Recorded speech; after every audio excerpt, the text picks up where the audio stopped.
और गुरु जी ने अपने पूजन के लिए, मतलब गुरुदेव भगवान जो पूजन करते थे विश्वामित्र जी महाराज, उस पूजन के लिए पुष्प वाटिका से राम को भेज करके पुष्प मंगवाए। क्यों भाई, मंगवाए कि नहीं? क्या मंगवाए?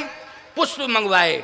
और सुनते जाओ जरा, है ना, आरती का भी सम्मान करते जाना, लेकिन मेरी बात भी सुनते जाना और मेरी तरफ देखते भी जाना, क्योंकि एक एक शब्द बड़ा कीमती है और एक एक शब्द महत्वपूर्ण है। बस सुनते जाना, मन को लगाए रहना, मन की एकाग्रता रहनी चाहिए। पूजन के लिए गुरुदेव ने राम जी को भेजा है कि पुष्प लाओ। इधर गौरा जी के पूजन के लिए सुनैना जी ने भेजा है सीता जी को कि पूजन करके आओ। तो सीधी सी बात है, किशोरी जी भी पूजा करने के लिए आई हैं और राम जी पुष्प वाटिका में पूजा के लिए फूल लेने आए हैं। बोलो आए हैं कि नहीं? और समय क्या है? बोले बिल्कुल ठीक एक समय ऐसा जुड़ गया प्यारे कि 1 मिनट का अंतर नहीं रहा। कैसे? बोले समय जान गुरु आय सुपाई और लेन प्रसून चले दो भाई, यहां तही अवसर उसी समय, समय जान यहां तही अवसर वहां समय जान।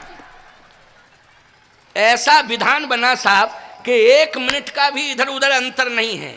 यहां समय जान गुरु आय सुपाई और लेन प्रसून चले दो भाई, वहां तही अवसर सीता तही आई, गिरिजा पूजन जननी पठाई। आज गिरिजा जी का पूजन करने के लिए आई हैं किशोरी जी। मैं एक बात कहता हूं हमेशा, गिरिजा जी का पूजन करना तो एक बहाना है। बोलो भाई, है कि नहीं? गिरिजा जी का पूजन करना तो एक बहाना है, लेकिन सत्य तो यह है कि आज गिरिजा जी को, सीता जी को आदि शक्ति हैं, इसलिए ब्रह्म से मिलाना है कि आज ब्रह्म और शक्ति का मिलन हो जाए, ब्रह्म और शक्ति का मिलन हो जाए। ये पूजा तो एक बहाना है, लेकिन यहां तो ब्रह्म और शक्ति को मिलाना है। बोलो मिलाना है कि नहीं? तो ब्रह्म और शक्ति मिलते कहां हैं? ब्रह्म और शक्ति राजमहलों में नहीं मिलते हैं, ब्रह्म शक्ति ऊंची ऊंची अट्टालिकाओं में नहीं मिलते हैं। ब्रह्म शक्ति मिलते हैं कहां? जहां सुमन वाटिका होती है। सुमन वाटिका का मतलब है जहां पर पवित्र वातावरण होता है, वहीं ब्रह्म और शक्ति का मिलन होता है। सीताराम का दर्शन भी वहीं होता है जहां पवित्र वातावरण होता है, सुमन की तरह, फूल की तरह वातावरण होता है। समझ गए हो कि नहीं? लेकिन आजकल वातावरण घर घर का सूल की तरह है, फूल की तरह नहीं है। कौन कैसा वातावरण है घर घर का? बोलो सूल की तरह। समझ रहे हो? लेकिन सीताराम को प्राप्त करने के लिए घर घर का वातावरण कैसा होना चाहिए?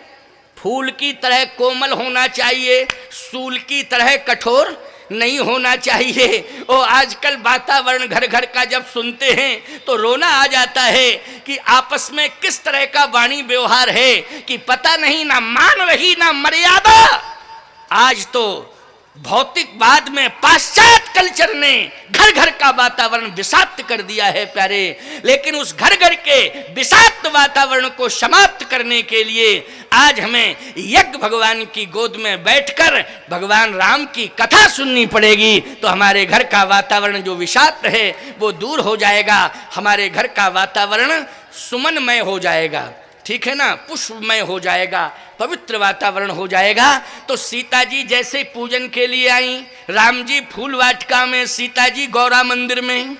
कहाँ है? गौरा मंदिर में। कमज्जन कर सर हर सकन समेता, ओ गई मुदित मन गौर निकेता।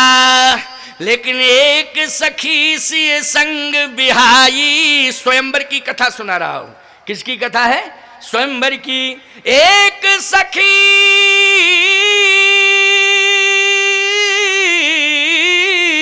सी संग बिहाई, ओ गई रही देखन फुलवाई। एक सखी फुलबगिया देखने गई। मैं कहता हूं भगवान से ज्यादा महत्वपूर्ण फूल होते हैं क्या? बता दो जरा। लेकिन एक बात आपको बताएं, अगर आप भगवान के मंदिर में जाने का मन बनाते हो तो पहले मन में ये आ जाता है 2-4 फूल हाथ में हो तो लेके जावे। क्यों भाई? तो मन क्या बनाते हो? जल्दी बोलो। मन चला जाता है फूल पर कि नहीं, कि भगवान के मंदिर में जा रहे हैं तो 2-4 फूल लेकर के जरूर जाएं। अच्छा सही बताओ, तो पहले मंदिर में जाते हो कि पहले फूल के पास जाते हो? पहले फूल के पास जाते हो, फूल लाते हो, तब बाद में मंदिर में जाते हो। क्या बात है। वो सखी जानते हो साधारण नहीं है। वो गौरा जी के मंदिर में बाद में गई, पहले गई फूल वाटिका। क्यों भाई? गई ना फूल वाटिका, पुष्प। और सत्य कहता हूं आपको, पुष्प वहां थे, वहां वृक्ष भी थे, वृक्ष भी थे। सखियों को मंदिर में गौरा जी का दर्शन हुआ है, लेकिन मूर्ति के रूप में हुआ है। लेकिन उस सखी को वृक्ष और पुष्पों के मध्य में साक्षात प्रत्यक्ष रूप से प्रभु राम का दर्शन हुआ है। बोलो हुआ है कि नहीं? इन सखियों को मूर्ति के रूप में गौरा जी का दर्शन मिला, लेकिन प्रत्यक्ष रूप से उस सखी को बोलो उन पुष्प और वृक्षों के बीच में दर्शन मिला राम जी का कि नहीं मिला? इससे अर्थ क्या निकलता है? इससे अर्थ ये निकलता है कि प्रकृति के माध्यम से ही परमात्मा को प्रत्यक्ष रूप से प्राप्त किया जा सकता है। इन वृक्षों में, इन पुष्पों में, इनसे प्रेम करना सीखो प्यारे। वृक्षों से प्रेम करना सीखो, पुष्पों से प्रेम करना सीखो, पौधों से प्रेम करना सीखो, तुलसी मां से प्रेम करना सीखो। भगवान अवश्य ही प्रत्यक्ष रूप से दर्शन एक ना एक दिन दे देंगे। इस कथा का यही तात्पर्य है, यही संकेत है, यही तात्पर्य है कि एक ना एक दिन भगवान जरूर मिल जाएंगे। बोलो मिल जाएंगे कि नहीं मिल जाएंगे? आज इस सखी को राम जी का दर्शन कहां हुआ है? वृक्ष की ओट में हुआ कि नहीं हुआ? हो गया प्रत्यक्ष दर्शन कि नहीं? सत्य तो यही है कि आप राम जी का दर्शन करना चाहते हैं। इस सखी को सीता जी का दर्शन तो हो गया था, लेकिन राम जी का दर्शन नहीं हुआ था। केवल सीता जी का दर्शन हुआ था, राम जी का दर्शन नहीं हुआ था। मैं एक बात चैलेंज से कहता हूं, तुम वृक्षों से प्रेम करना सीख जाओ, तुम प्रकृति से प्रेम करना सीख जाओ, तुम्हें सीता राम दोनों का दर्शन हो जाएगा प्यारे। ये कथा संकेत दे रही है, सीता राम दोनों मिलेंगे, दोनों ही मिल जाएंगे सीता राम। लेकिन मिलेंगे कब? जब तुम वृक्षों से प्रेम करोगे। अब सुन लीजिए, एक ही जगह पर सीता और राम दोनों हों, इसके लिए प्रयास किसने किया? उस सखी ने। बोलो किया कि नहीं? कि एक ही जगह पर राम जहां है वहीं सीता हो, और जहां सीता हो वहीं राम हो, तभी स्वयंवर होगा कि नहीं होगा? बोलो जल्दी, होगा स्वयंवर कि नहीं?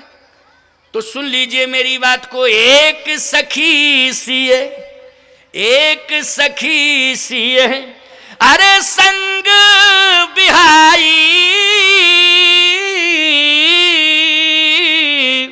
और गई रही देखन फुलवाई, तह दो बंधु बिलो के जाई, और प्रेम विवश सीता पही आई। लौट के वो सीता जी के पास आ गई सखी। अब सीता जी के पास जब दर्शन करके, राम जी का दर्शन करके आए, एक बात बताओ, कथा सुनने के लिए जब आए होगे तो दर्पण उठा के देखना, कल का अनुभव कर लेना। चलो आज तो तुम आ ही गए हो, कल का अनुभव करना।